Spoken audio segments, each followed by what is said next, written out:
What's happening? Dirty Sheets live on YouTube, well, or whenever you watch it. I'm Kev Manning. I am from the Lingus Mafia podcast. All my nonsense is at Lingus Mafia. That's TikTok, Twitter, and patreon.com/Lingus Mafia, where we have the 41 days of Lingus, all of the Saturday night main events in a row. I am along with your number one source for gambling, for your every information when it comes to wrestling, especially news he broke earlier this week when it came to Logan Paul. And Logan Paul now tweeted it. So it came from the actual source later on. So you can't say, well, he didn't say. That's Mr. Billy Body. Yes, I'm correct. I'm always right. And I'm Mr. Modest. And I'm glowing like a woke man who thinks he's a woman that can be pregnant and votes for Joe Biden. You know what? You look good. You just need to vote for RFK Jr. Then you'll be fine. I mean, you can't, but the rest of the country can. Get him in there. Get him in. It's such a big country. The world should be able to get a vote, and then they should basically the whole world votes for America. They should have a voting system where the US gets more points. Like, if you're a US citizen, it's worth like 2 points, but the rest of the world's vote is worth like 1 point. So, but then again, I think that Trump is perceived so badly in the worldwide media that Biden would still win. But if it was just based on viral clips, then Trump would win. If that was the only thing that you voted on, viral clips. My whole thing is, why don't we have one vote, one person, and have it add up like that? Not who won each state. One person, one vote. Whoever has the most votes wins. That's it. So my vote counts. So if you're red over here in California and you vote for Republican, you're pretty much, there's not a chance. The state is blue. There's no way that will ever go like to the Republicans. So your vote doesn't even fucking matter over here if you're doing that. So there's certain states that swing, but all the other ones are like fucking locked in. So it doesn't even matter. I think the bigger question is how you got to Hillary versus Trump, to Trump versus Biden, to Trump versus Biden too. Like, I don't understand how your 8 years of your country look like that, to the point where it's just people are like, yeah, I don't respect this country anymore. I don't think of this country as a major superpower anymore. Most people want two brand new running against each other. Get rid of Biden, get rid of Trump. Two brand new ideas. Let's go. I'm all for that. I got no fucking problem with it. I'm middle. I like the only thing I lean on Democrat side is saying God bless abortion. I'm for, like, if you're for, you don't have to have the shot, it's your body, it's your choice, it's the same thing. Then it's a woman. I don't have a fucking right to tell somebody what to do with their shit. They can do what the fuck they want. I like Trump. I would like him to win, and I think that he did do a decent job last time. We didn't have any wars. We went, and I don't think we'll have any again. But it's just, he needs to understand. He has a lack of understanding in terms of what he's running for. Yeah. And it's kind of like this wrestling that we talk about all the time, because we always say, all right, you got these guys. You don't need to keep doing things for these guys. Like, you have these guys are your core audience. And we say, like, don't bother writing for them. Don't bother booking for them anymore. Mm-hmm. And especially in AEW. And that's what Trump does. Everything he does is for the truckers and all of the guys that are like totally on board with him.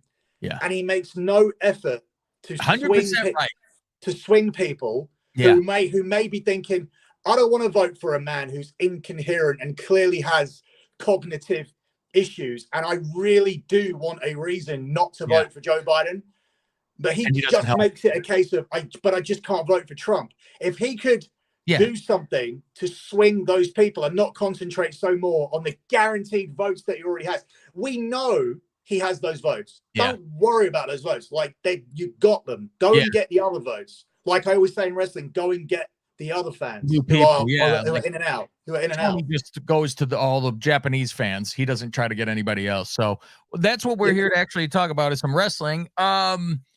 So going through the card for SummerSlam, that is tomorrow. I usually, SummerSlam was probably my number one pay-per-view because that was the first pay-per-view I had. SummerSlam 88. And I remember where I was watching it. That was the first video cassette I had was SummerSlam 88. That was my first pay-per-view videotape. I remember putting it in, and this is when people didn't know how to use VCRs that well. I remember sleeping on a couch at my father's house, and we recorded it the second playing because it would play in a row. And he would put the tape, he put the tape in and hit record, but was afraid to turn the TV off because didn't know if it would record still. So we put a towel over the TV so I could sleep while it just recorded and went. So that was my SummerSlam 88 tape. But starting off, why didn't in SummerSlam 88 you were 30? So why didn't you just take listen to you pig? I can't wait till fucking Billy goes bald and has to work a 9-to-5 job. You know how much fun this is going to be, ladies and gentlemen, when we see this. It's going to be great. When that beard is gray, fucking fantastic. It looks gray and it's where I'm sitting. No, you just look like a fucking Arab that's cooking in the sun. You look very tan. Yeah, I'm a white man over here. I've been playing tennis most of this week. That was what while you were at work, I was playing tennis. My knee would explode if I played tennis at this point. All right, SummerSlam Battle Royal. This is a travesty that this is even on the fucking show. I know you're not about women's wrestling, but we do have Becky and Trish, which at least is a story, and they've gone through a few things already.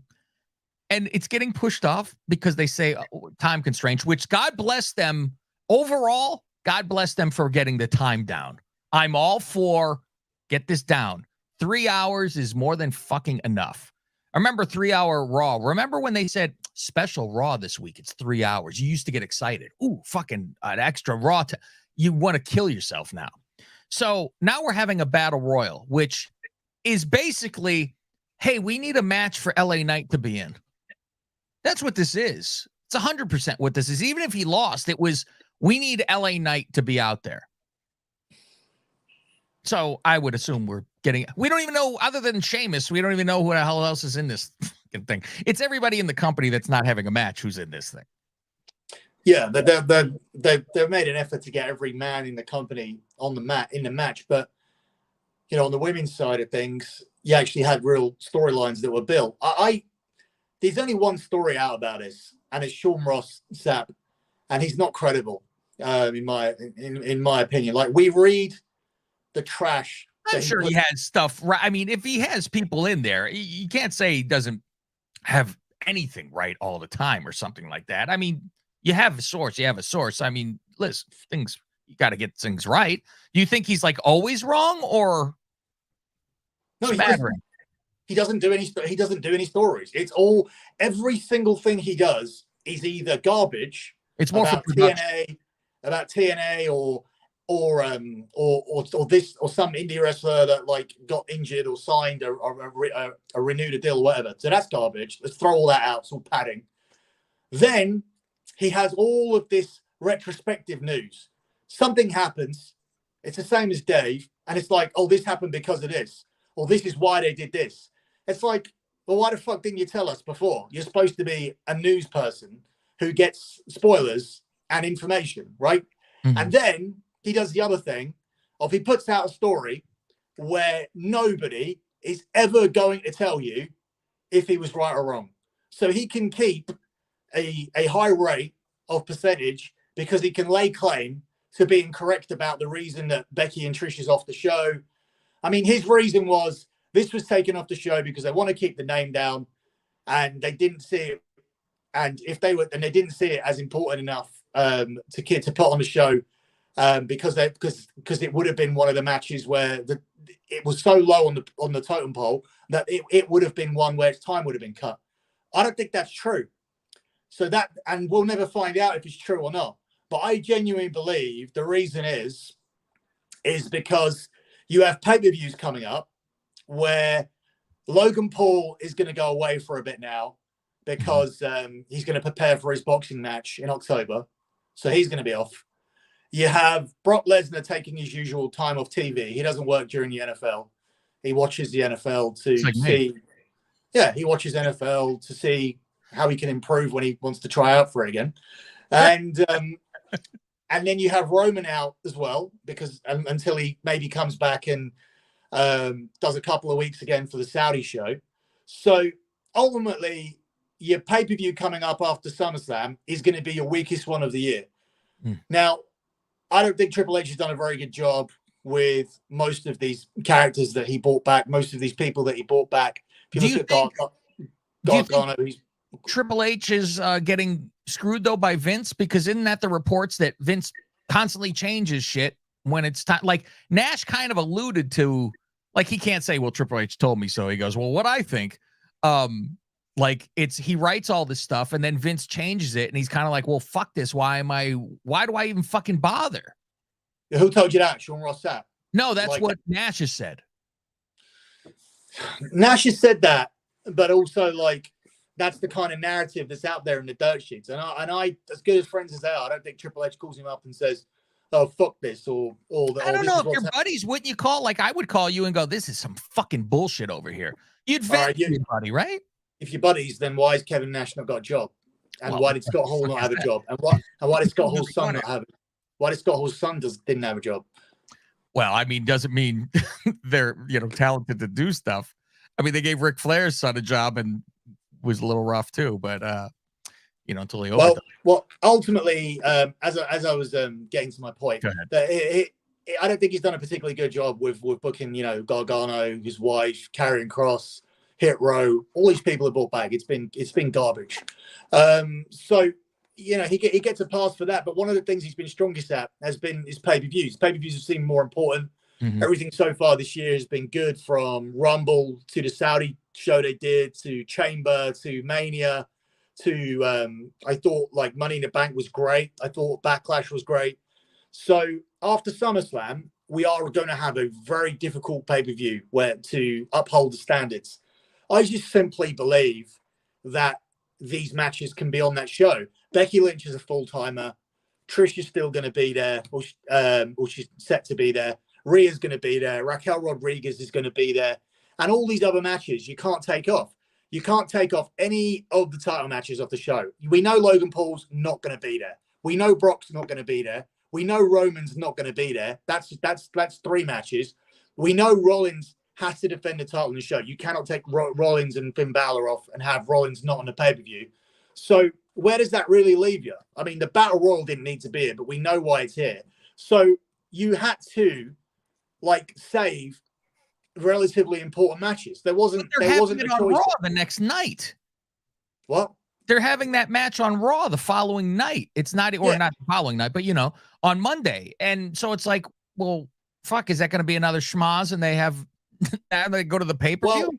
Well, if they do or they don't, it doesn't make a difference, because I mean, Raquel and Rhea will go to the pay-per-view, but that's going to be a Raw. No Logan Paul, no Brock Lesnar. The match, the Raw itself could get a 25-minute match on there, or 20-minute match between the two girls. It just makes a lot more sense to take something off, because we were looking at this pay-per-view a while back and going, okay, are they going to do, because Sami Zayn and Kevin Owens had their match off because he got injured. Then we looked at the whole and that was one match off, the tag team title match, but it still looked pretty full. So it was a logical decision to come off. I don't think it's a big deal, to be honest. I know Becky's tweeted out saying this was the photo shoot that I did for SummerSlam because I think people want to be on the pay-per-view, but then they also need people to watch the TV or the next pay-per-view. So I don't think it's a massive deal where these people are up. In fact, we know the bottom match on the show is the Battle Royal. We know that's the bottom match. They didn't take the worst match off the show. They took a match off. They took a match off the show that they could take off the show. If you look through what they could take off, this is a match they could take off. What else is there on the show other than the title matches that I'm trying to think what else. Well, I'll go through the list, and when we get to something that you think is shitty, say so. Otherwise, we don't think anything's going to be taken off. I think a lot of these matches are predictable, though, for the most part. So next on our list is Ronda Rousey versus Shayna Baszler, MMA rules. That was never going to be taken off. So we know Ronda's leaving too. So this is a predictable Shayna's got to win. But how good was the fucking promos on Raw? That was fucking good. They were crying. It was fucking really good. Yeah, it's funny because they've clicked into what they should have done with Ronda from the beginning, which was using UFC stuff, using UFC style stuff, UFC style build-ups, talking heads, all that. Because UFC fighters, they don't come on and attack each other and use that to build their shows and cut stupid promos in the ring. This worked before. This worked very well with Brock Lesnar, Randy Orton. They used to do this with Brock when he wasn't making appearances. They used to do more video with him like this. I think they did it with Cena as well back in 2014. So this works much better. It's a better utilization of Ronda. She can be edited and she can look different to everyone else, which she is. But again, like, this was a match that couldn't be taken off. You can't take this off the pay-per-view. If Ronda's working her last pay-per-view, you can't say, yeah, your last pay-per-view is going to be your last match is now going to be on Raw. Yeah. No way. So then we get Intercontinental Championship, and that is Gunther defending against Drew McIntyre, which this one to me is, we know Gunther's not losing the title. It's a matter is, does he get counted out? Does he get disqualified? I don't think he gets a clean pin on McIntyre. Maybe there's interference that he ends up getting a pin, but I assume Drew will get this title off of him after the Honky Tonk Man beating that streak. Yeah, I think I'll talk about this week because we still have the betting show to come out on the lock betting feed. So we're going to do a betting preview with odds and everything. So we're not going to talk about odds and things too much here. But one thing I will say is that Drew's a significant underdog. But whilst I think they're thinking about the Gunther's title reign and how he's a month away, and he will get there, that doesn't mean he has to win. The rules of wrestling will dictate that this feud carries on, and that leaves it wide open to Drew getting disqualified or Gunther getting disqualified. You can see Drew getting disqualified because it looks like he's won, but the referee sees something where Gunther brought the belt in and Drew used it, and then he hit the Claymore, or even Drew maybe pins him and wins, and another referee sees what he did and disqualifies him, and they reverse the decision. Or there's dusty finishes. Like we just know he's not leaving with the belt. That's the 100%. I mean, you've got someone backstage who doesn't stop talking about Dusty. So maybe you could get him to get his pocketbook out and tell you about Dusty finishes and see what one they can come up with. And we can use Dusty in a better way rather than having his bratty kid come out there talking about his dad all the time to get title shots. That would be better if they could pull the finish out. So next we have what about Ted DiBiase's kid? Which one? He's got a couple. Oh, the one that's going to jail. The one that's actually Ted Jr. that doesn't look like himself at all anymore. Yeah, that was very odd. Yeah. You wouldn't even have known it was him. There's no chance you would have known that was him. It's not like he looks like some crackhead or something, but his face doesn't look the same. It just looks like another human being. Ricochet versus Logan Paul. I think we all know Logan Paul is going to win this one because he needs a win. It is interesting though, because of all the shit talk. So you would think, oh, okay, well, Ricochet has to win this because, he's getting, bashed to death. So he's got to put himself over. And also it's going to be rough when your lady has to say my name and stuff like that. So I'm almost more looking forward to how she announces him. I think she's going to go, your winner is Logan Paul. I think that's what she's going to do because she's all about the enunciations and all that kind of stuff. But yeah, obviously Logan Paul is going to win this one too. Yeah, I don't think it's obvious. Because really?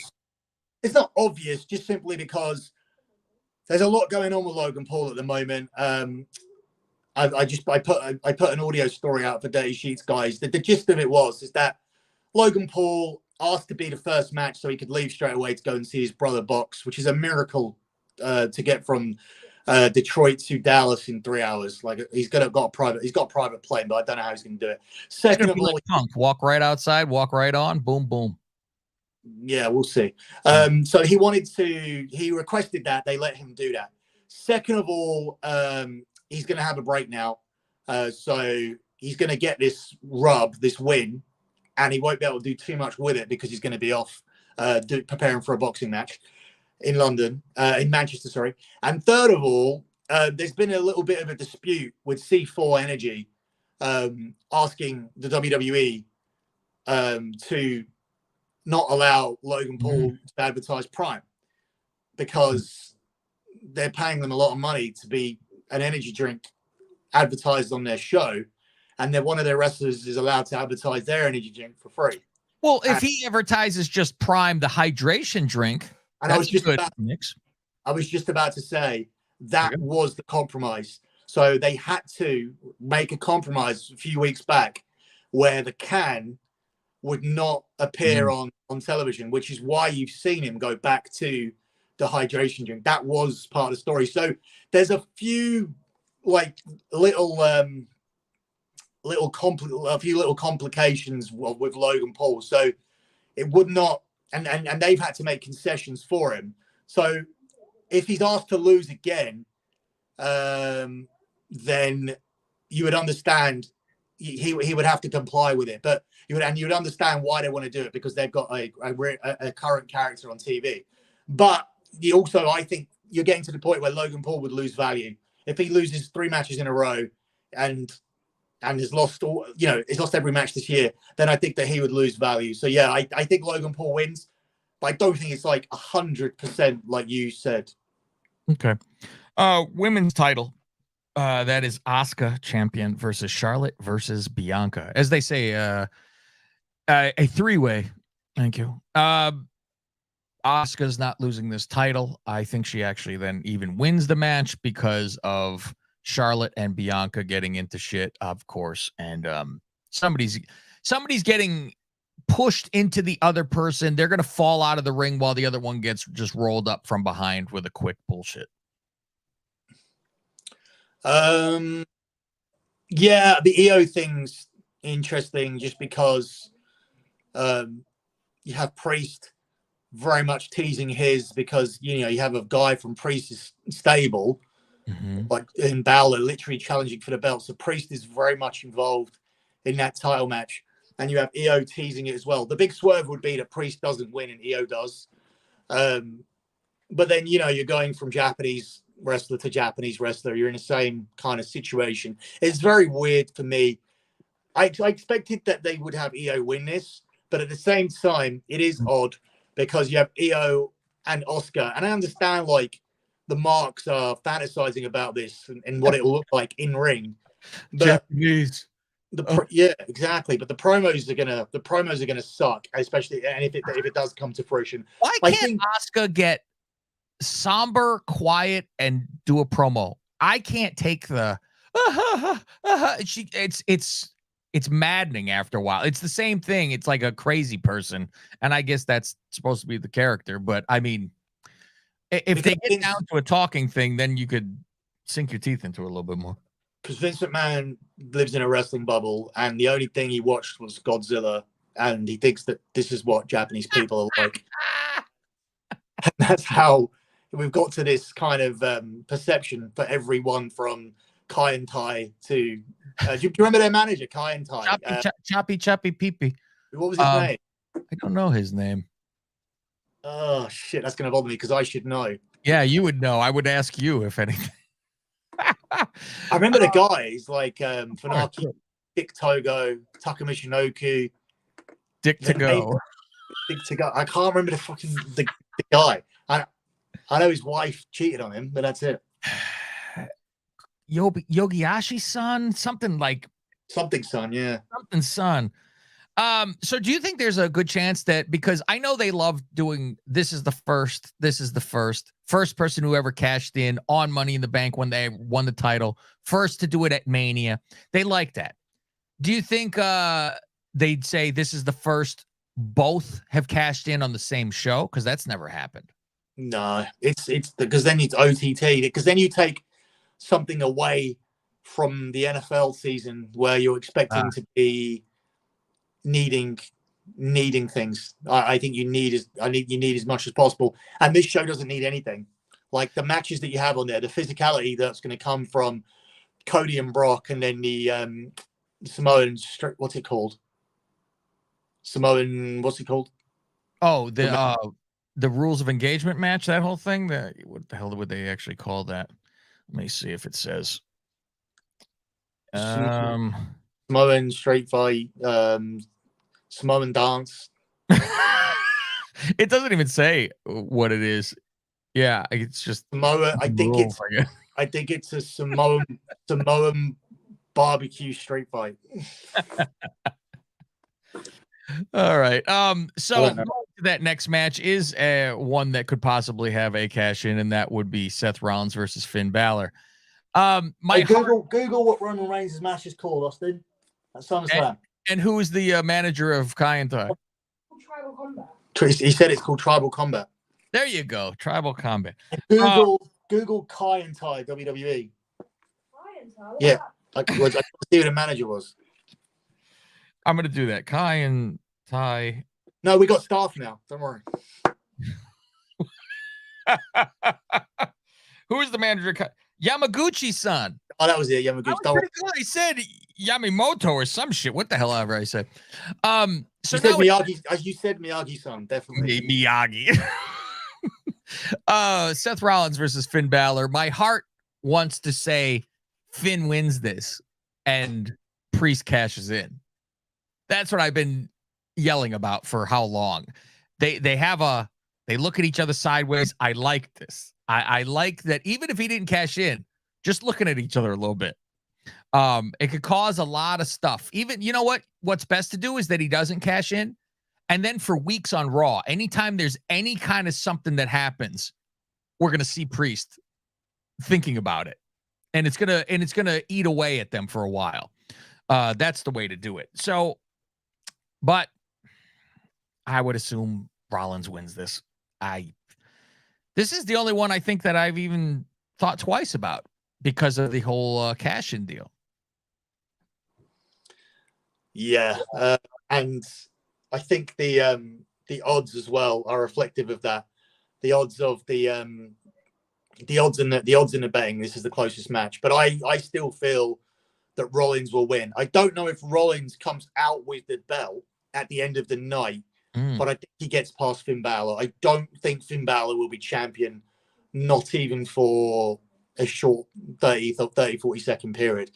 If he does, I don't know if Yoko's WrestleMania record of Hogan, which was like 119 seconds or something, still intact. I don't know if Bryan and Orton took it over. No, that took a while. That took a while for Orton and Sheamus and Bryan? Oh, that was, you mean title reign total. I got you, not length of match. Title reign total. It's going to be close between Yokozuna and Daniel Bryan beating John Cena. Yeah, I don't know if there's been any other male ones where someone immediately won and got cashed in on. I can only think of Bryan and I can think of Yoko losing to Hogan. But yeah, I mean, I don't even see that for Balor where he becomes the shortest champion of all time. Yeah, that's. I mean, there's so many ways to go because if Finn wins and Priest cashes in on him, he loses his mind again from the same way he won the title the other time and had to give it up the next day. So he has that whole thing they push, you know? I'll tell you what, though, there is only one thing that sticks out in my mind where they talk about where Rollins said, because of me, you're only the champion for 23 hours.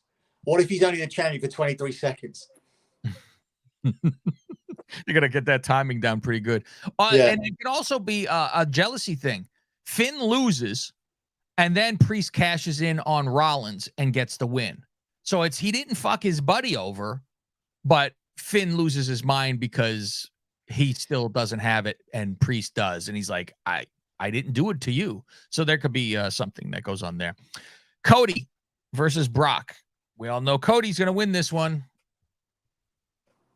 What else you got to say about? I mean, I assume we're gonna get a spectacular, like things are gonna go down because Brock is Mr. SummerSlam, you know, lifting the ring, whatever. So I think there's gonna be like wild shit. I don't think this is a 3-move match or anything like that. I think we're gonna get to see something fun.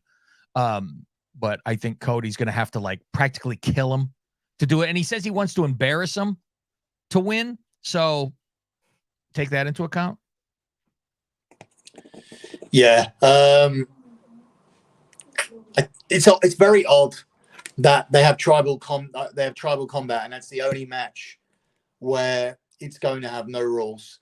Just simply because this is the third match in a trilogy, and the other 2 matches were wrestling matches. So unless you're going 5, or you don't have a definitive finish here, and you want to set up last man standing or Hell in a Cell or something like that, then Cody should win. How he can win or what he's going to do to finally end this with finality without being able to use a chair, a weightlifting bell, brass knucks, ring bell, any of that stuff is beyond me. But yeah, we'll see. Because so far he got the fluke win, and Brock got the win because he had an injury. So yeah, I guess in a way we're starting at scratch, where they're going to have a match where one doesn't have an injured arm, and the other one isn't going to win with a roll up. So I imagine they go down the route of this will be your everybody kicks out of everything match instead. I think Cody, what heart Cody has because he's gotten killed and still kicks out, one of those things, and Brock can't believe it.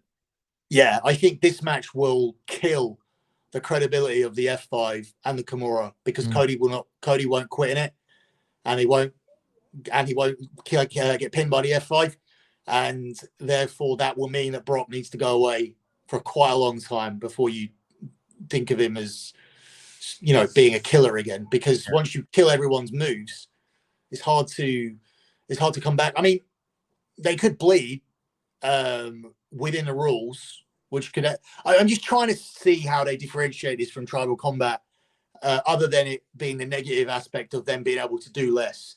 Because 3 matches into the trilogy, I understand Roman's the big dog, the big draw, but they shouldn't be handcuffed here by what they can do. So let's see how they get out of it. Ref bumps are plausible. We could do a match here where we get around it by, we have 3 referees, like the third one counts to 4, but 2 of them get knocked out, one by Brock, one by Cody. That's usually an easy out, and that's also an easy out to do the, oh, Brock's beating him, but Cody, there's no referee. Oh, Cody's beating him, but there's no referee. Like that. The finish protecting parts of the match can be added too. Yeah, the protecting is going to be that I think Brock has the match won, and there's nobody for him, so he could always, he had him beat. Last match is the main event, and that is Tribal Combat, and that's Roman Reigns versus old Jey Uso, Mr. Main Event. I'm expecting Jimmy to show up and the referee to be knocked out, and I'm expecting multiple super kicks where they do it together, where it's one of those you think it's over things, like, oh shit, like Triple H, Shawn Michaels super kicking Undertaker into Triple H's pedigree, and then a kick out where you go, oh fuck, this is done, and then he kicks out. I think that's what's happening here. Yeah, I think that they are quite handcuffed here by the finish, because they've made it very clear. Roman's made it very clear that, if you lose this, you're done, you're finished, you've got nowhere to go. And in a sense, that is correct. He can only go back into a tag team, and I can't imagine Jey Uso being in a tag team with his brother where they're not involved with the bloodline. That means it is weird. It's like, you're going to go all the way back down to what? Facing the Street Profits. For no, it's or Hit Row. The Usos versus Hit Row. Like, the tag team thing is played, like they've done what they have done already. What else are you going to do? Just have it win it again? Yeah, so it's strange where they go with that. That seems like a backward step. I think Jimmy coming back and actually blaming Jey and costing him the match, that feels backward.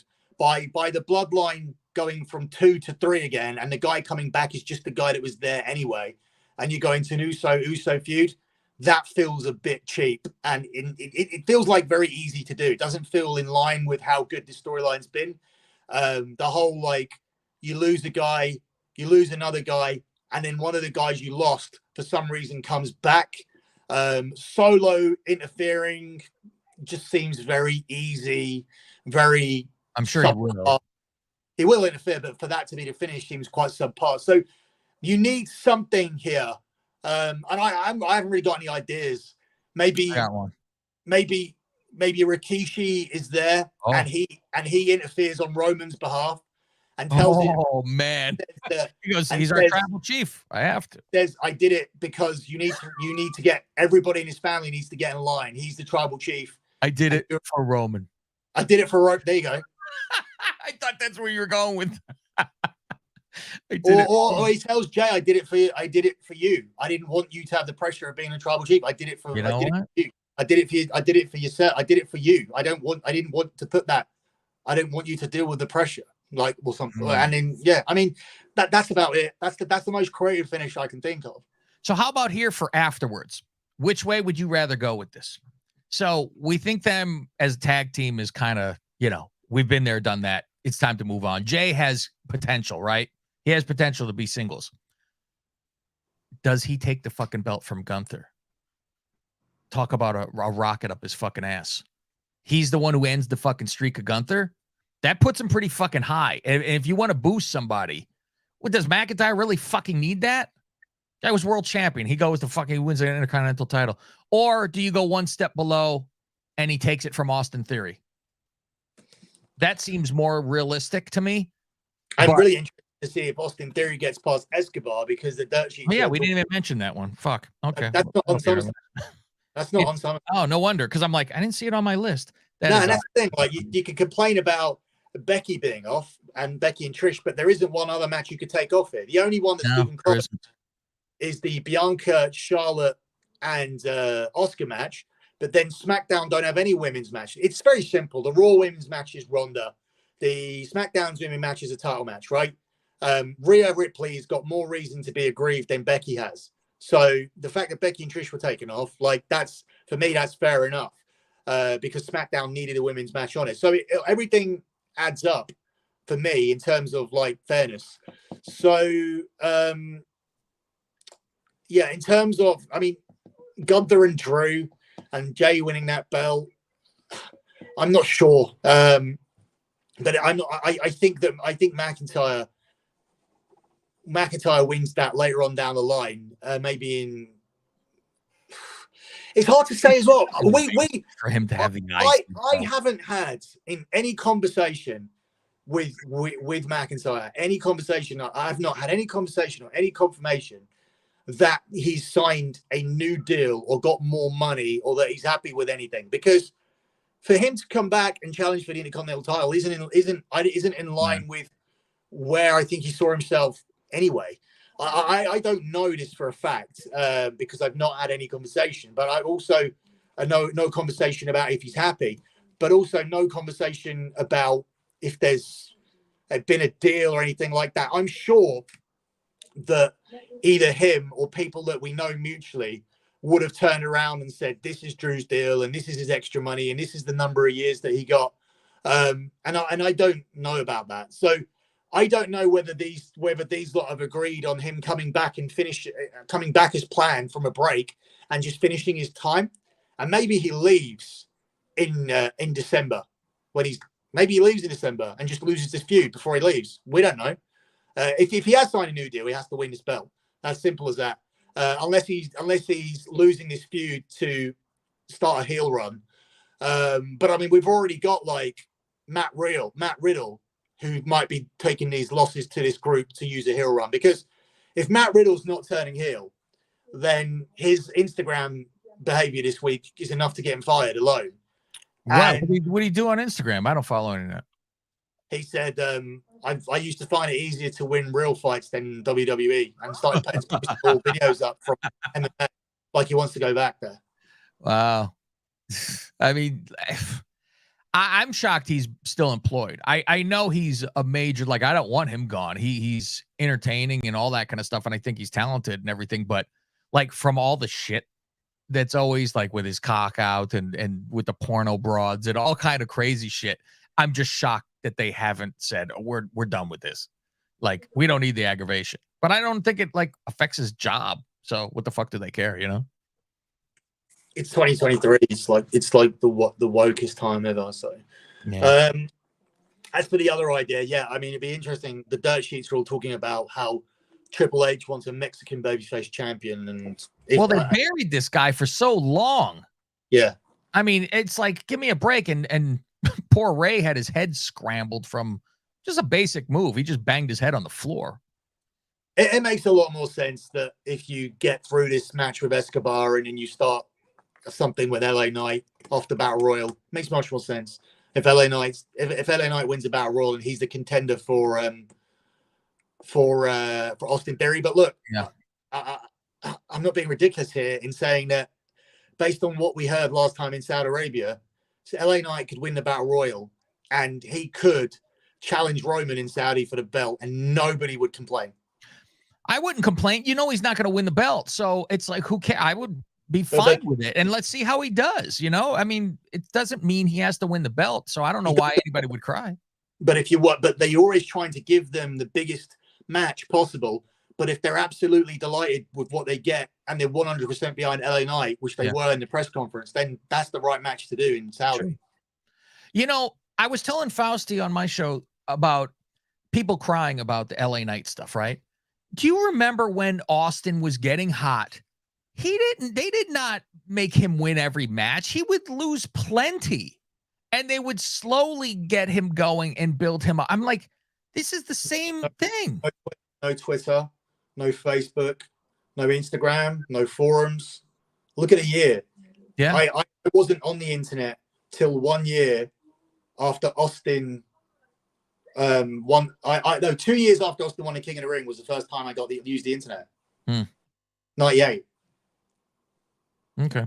So if you don't hear the noise, you can do your story the way you want to.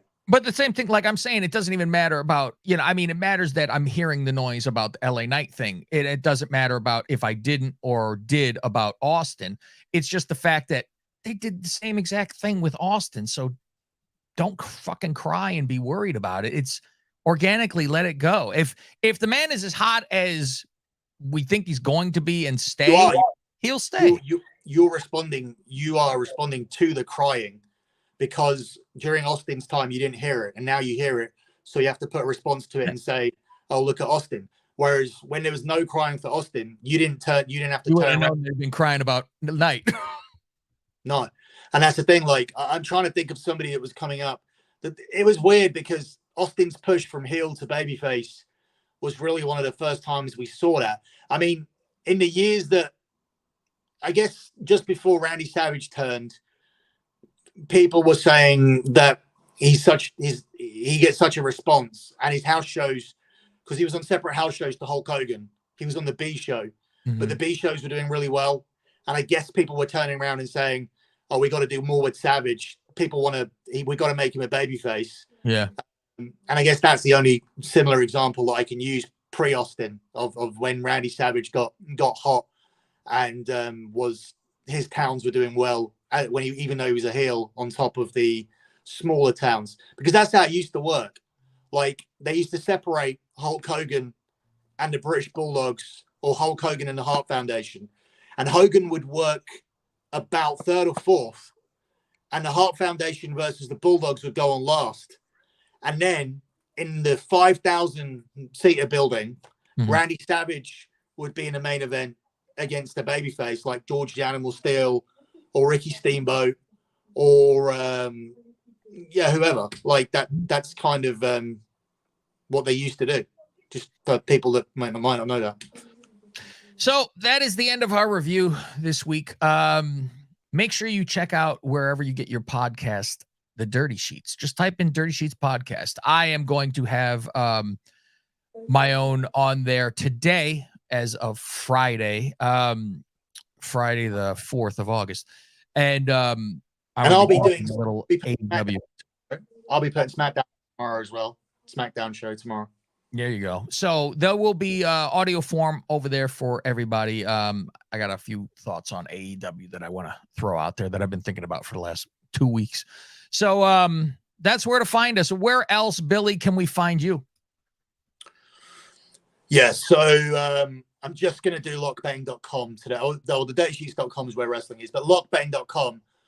I push hard for this now because honestly, this is a month where you have to do it for the or at least the next 2 months, because futures season is on us, and futures season is quite simply a case of me putting out bets that last for the whole season and have a 79.8% return on investment.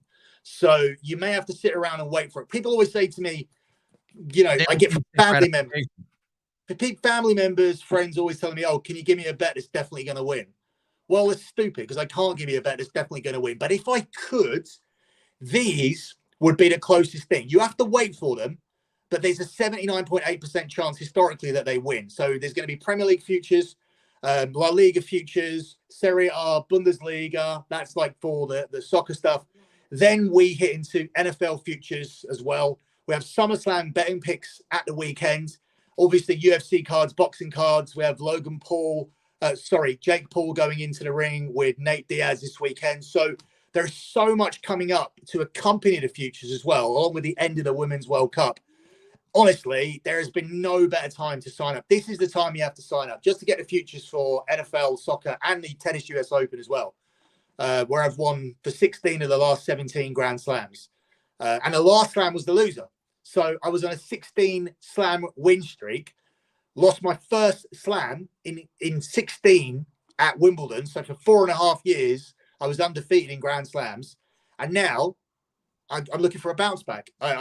Listen, I'm not going to lose 2 Grand Slams in a row if I won 16 in a row before that. I mean, it's just common mathematical logic. So now you're under pressure too. What's that? You're under pressure too. No, I'm not. You don't want to lose 2 in a row. No, I don't feel pressure. But the thing is, one thing I'll say about me, and I've been quite transparent with it with some of my friends and whatnot, but I'll say it here because we're all friends listening to this, I think. Although you get some idiots on Twitter saying whatnot. But I sometimes when I say I'm the best at this and the best at that, or criticize other people, or have these arguments with people, there's a reason behind it. I need to be in arguments. I need to be in feuds. I need to be in rows and in competition with people because I need the pressure. Because I need to respond to I need to put myself under the pressure because the pressure is what makes me look at betting lines and research till 4 o'clock in the morning and get up at 8 o'clock in the morning to watch a women's soccer game. It's the pressure that I put on myself to not have anybody turn around to me and go, ha ha, he's better, or ha ha, you lost, or ha ha, you suck. I do everything I can to make sure that nobody can say that to me. And I put myself under pressure where people want to say that to me. So I'm not one of these like casual people where people are like, will contact me and say, oh, I'm lucky and, oh, you'll do better next time, whatever. No, like I don't get those messages because I make myself into I put it on the line so hard that I enjoy that pressure. That I thrive under that pressure. Like I want that pressure to make myself work. I want that competition. I want that rivalry with Sapp and Meltzer, and in gambling, I want it with all of everybody on gambling Twitter. I want it with all of them. Like I have to put them down in order to put myself in a position to be embarrassed. Like that's how I function. It's all done on purpose. It's not a case of me just being some prick who needs to be a prick. It's not that at all. So follow us. Look for the Dirty Sheets. That is on Twitter, Dirty Sheets X. Follow, sign up there, and you'll get all of our updates on when things are dropping. Dirty Sheets X on Twitter. And, of course, just look for Lingus Mafia on all your podcast forums. We do all WWE, AEW reviews, everything like that's on there, and bullshit shows. All right, for Mr. Billy Body, I'm Cab Manning. We'll see you next time. Bye-bye.